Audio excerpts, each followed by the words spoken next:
Hello, എല്ലാവരും സുഖമായിരിക്കുന്നോ? നമുക്ക് ഏത് തരത്തിലുള്ള പൊടിയാണെങ്കിലും, ഇനി അരിപ്പൊടിയോ ഗോതമ്പ് പൊടിയോ റാഗിയോ എന്താണെങ്കിലും നല്ല സോഫ്റ്റ് ആയിട്ടുള്ള അട ഏറ്റവും എളുപ്പത്തിൽ ഉണ്ടാക്കാൻ ഇതിനേക്കാളും നല്ല മാർഗ്ഗമില്ല കേട്ടോ. ഇതിപ്പോൾ നമുക്ക് ഉണ്ടാക്കിയാലോ.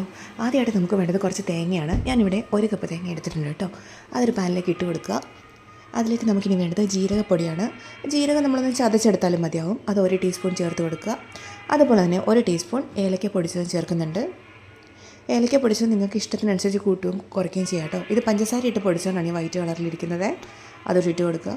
ഇനി നമുക്ക് വേണ്ടത് ഇതിലേക്ക് മധുരത്തിന് ആവശ്യമായിട്ടുള്ള ശർക്കരയാണ്. ഞാനിവിടെ ശർക്കര പാനിയാണ് ചേർക്കുന്നത്. ഞാൻ ഏകദേശം 1/4 കപ്പോളം ചേർക്കുന്നുണ്ട്. കൂട്ടത്തിൽ ടേസ്റ്റ് ബാലൻസ് ചെയ്യാൻ വേണ്ടിയിട്ട് 1 നുള്ള് ഉപ്പും കൂടെ കേട്ടോ. അതെപ്പോഴും ചേർക്കാൻ ശ്രമിക്കുക. അന്നേരമാണ് നമ്മളുടെ അതിൻ്റെ ആ മധുരം കറക്റ്റായിട്ട് കിട്ടുക. ഇനി ശർക്കര പാനിയും കൂടെ ചേർത്ത് മധുരം ഓരോരുത്തരുടെ ഇഷ്ടത്തിനനുസരിച്ച്, അല്ലെങ്കിൽ ശർക്കര പൊടിച്ചതാണെങ്കിലും മതി. അത് ചേർത്തതിന് ശേഷം ഈ ശർക്കര വറ്റി വരുന്നവരെ നമുക്ക് നന്നായിട്ടൊന്ന് വരട്ടിയെടുക്കണം. ഇത് അധികം താമസമൊന്നുമില്ല കേട്ടോ. ഞാനിതിലേക്ക് ഒരു ടീസ്പൂൺ നെയ്യും കൂടെ ചേർക്കുന്നുണ്ട്. എന്നിട്ട് ഈ വെള്ളമൊക്കെ ഒന്ന് വറ്റി വരുമ്പോഴേക്കും നമുക്ക് തീ ഓഫ് ചെയ്യാം. ഈ സമയത്തിന് നമുക്ക് വേണ്ടത് റാഗിയാണ്. ഞാൻ റാഗിയുടെ അടയാണ് ഉണ്ടാക്കുന്നത്. 1 കപ്പ് റാഗിപ്പൊടി ഒരു ബൗളിലേക്ക് ഇട്ട് കൊടുക്കുക.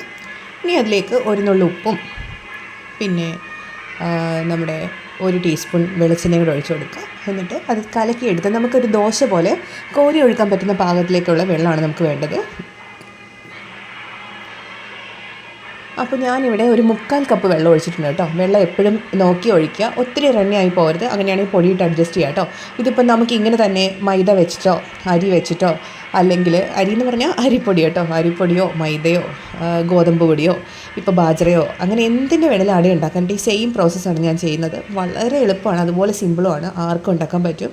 ഇപ്പോൾ വാഴയില ഇല്ലാത്ത ആൾക്കാരാണെങ്കിൽ ഒരു പരന്ന പാത്രത്തിലേക്ക് ഒരു തവി മാവ് ഒഴിക്കുക. ഒന്ന് പരത്തി ഒന്ന് സ്പ്രെഡ് ചെയ്തെടുക്കുക. അതിന് മുകളിലേക്ക് നമ്മൾ പോലെ നമ്മൾ അട ഉണ്ടാക്കുമ്പോൾ ഇടുന്ന പോലെ തന്നെ തേങ്ങയുടെ ഫില്ലിങ് ചേർത്ത് കൊടുക്കുക. പിന്നെ അതുപോലെ ഒരു തവി മാവ് മുകളിലേക്ക് ഒഴിക്കുക. അങ്ങനെ നമുക്ക് സ്റ്റീം ചെയ്തെടുക്കാം കേട്ടോ. ഇതിപ്പോൾ ഈ 1 ടീസ്പൂൺ വെളിച്ചെണ്ണ ഞാൻ ചേർക്കുന്നത് എന്താണെന്ന് വെച്ചാൽ നമ്മളന്നേരം ഈ അട പെട്ടെന്ന് തന്നെ നമുക്ക് ഇളകി കിട്ടും. അതുപോലെ നല്ല സോഫ്റ്റും ആയിരിക്കും കേട്ടോ. ഈ വെളിച്ചെണ്ണയ്ക്ക് പകരമായിട്ട് നെയ്യ് ചേർക്കണമെങ്കിൽ നെയ്യ് ചേർക്കാം. ഞാനിന്ന് വെളിച്ചെണ്ണയാണ് ചേർത്തിരിക്കുന്നത്. നല്ല തിളക്കായിരിക്കും നമ്മുടെ അടയ്ക്ക്. ഇതിപ്പം മാവ് റെഡിയാക്കി വെച്ചിട്ടുണ്ട്. ഇനി നമ്മൾ വാഴയില എടുക്കുക. ഇതുപോലെ ഒരു തവി എടുക്കുക. ഇപ്പോൾ തേങ്ങയെല്ലാം റെഡി ആയിട്ടുണ്ട്. ഇനി നമുക്ക് ഒരു വാഴയിലയുടെ ഒരു കഷ്ണം എടുക്കുക. അതിലേക്ക് ഒരു 1/4 തവിയോടുകൂടി ഒഴിച്ചു കൊടുക്കുക. അതൊന്ന് പരത്തി കൊടുക്കുക. നമ്മൾ ദോശയൊക്കെ പരത്തുന്ന പോലെ ഒന്ന് പരത്തി കൊടുക്കുക തിന്നായിട്ട്. അതിൻ്റെ ഒരു പകുതി സൈഡിലേക്ക് നമ്മുടെ ഫില്ലിങ് വെച്ച് കൊടുക്കുക തേങ്ങയുടെ. ഇനി അവലിൻ്റെ ഫില്ലിങ്ങോ അല്ലെങ്കിൽ പഴത്തിൻ്റെ ഫില്ലിങ്ങോ എന്ത് വേണമെങ്കിലും ചേർക്കാം കേട്ടോ. ഇതിൻ്റെ പകുതി ഒന്ന് സ്പ്രെഡ് ചെയ്ത് കൊടുക്കുക, മടക്കുക. ഇത്രയുള്ള പരിപാടി. ഞാൻ വർഷങ്ങളായിട്ട് ഇങ്ങനെയാണ് ഉണ്ടാക്കുന്നത് കേട്ടോ. എൻ്റെ മക്കൾക്ക് റാഗി ഭയങ്കര ഇഷ്ടമാണ്. അപ്പോൾ ഞാൻ റാഗിയുടെ ഉണ്ടാക്കി കൊടുക്കാറുണ്ട് എപ്പോഴും. എനിക്ക് അരിയിനെക്കാട്ടിലും എനിക്ക് പേഴ്സണലി ഇഷ്ടം ഗോതമ്പാണ് കേട്ടോ. ഗോതമ്പും റാഗി എല്ലാം നല്ല ടേസ്റ്റാണ്. എങ്കിലും ഗോതമ്പിൻ്റെ ഇങ്ങനെ ഉണ്ടാക്കുന്ന അടയ്ക്ക് ഒരു പ്രത്യേക രുചിയാണ്. ഭയങ്കര സോഫ്റ്റാണ് കേട്ടോ. നമ്മൾ ഒരു ഗോതമ്പ് ദോശ ഉണ്ടാക്കിയാൽ കിട്ടുന്നതിനെക്കാട്ടിലും സോഫ്റ്റാണ്. അതുകൊണ്ട് എല്ലാവരും ഇപ്പോൾ ഏതാണ് ഇഷ്ടമെന്ന് വെച്ചാൽ അങ്ങനെ ഉണ്ടാക്കി നോക്കുക. ഒരിക്കലെങ്കിലും ഈ ടൈപ്പിൽ ഒന്ന് ഉണ്ടാക്കി നോക്കണം. കാരണം നമ്മൾ അതിനുശേഷം ഇങ്ങനെ അട ഉണ്ടാക്കത്തുള്ളൂ. കാരണം നമ്മൾ വീട്ടിലിരിക്കുന്ന സ്ത്രീകൾക്ക് എപ്പോഴും എളുപ്പം അതായിരിക്കും. നമ്മൾ ഈ ട്രഡീഷണലായിട്ട് ചെയ്യുന്നതിനെക്കാട്ടിലും നല്ല ടേസ്റ്റും ഇത് തന്നെയാണ്. എനിക്കിതാണ് ഇഷ്ടം പേഴ്സണലി. അപ്പോൾ എല്ലാവരും ട്രൈ ചെയ്ത് നോക്കുക. വളരെ എളുപ്പമാണ്. ഇനി നമ്മൾ അടകളെല്ലാം റെഡിയാക്കിയിട്ടുണ്ട്. നമുക്കിത് ഇനി ആവി കയറ്റാൻ വയ്ക്കാം. പെട്ടെന്ന് തന്നെ ആയി കിട്ടും. ഒരു 15 മിനിറ്റ് സ്റ്റീം ചെയ്യാൻ മതിയാവും. ഇത് ഇപ്പോൾ റെഡി ആയിട്ടുണ്ട്.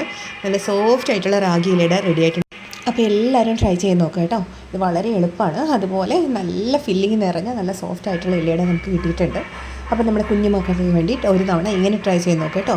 നമ്മുടെ അമ്പലത്തിൽ ഉത്സവമാണ്, അതുകൊണ്ട് ഭയങ്കര സൗണ്ടാണ് കേട്ടോ. അതുകൊണ്ടാണ് ഡിസ്റ്റർബൻസ് ഒന്ന് ക്ഷമിച്ചേക്കണേ.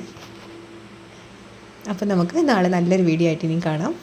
വീഡിയോ ഇഷ്ടപ്പെടുകയാണെങ്കിൽ നമ്മുടെ ചാനൽ സബ്സ്ക്രൈബ് ചെയ്യാൻ മറക്കല്ലേ കേട്ടോ. അതിൽ ഫ്രണ്ട്സിനും ഫാമിലിക്കും എല്ലാം ഷെയർ ചെയ്ത് കൊടുക്കുക. എല്ലാവരും ട്രൈ ചെയ്തിട്ട് ഫീഡ്ബാക്ക്സ് അറിയിക്കുക.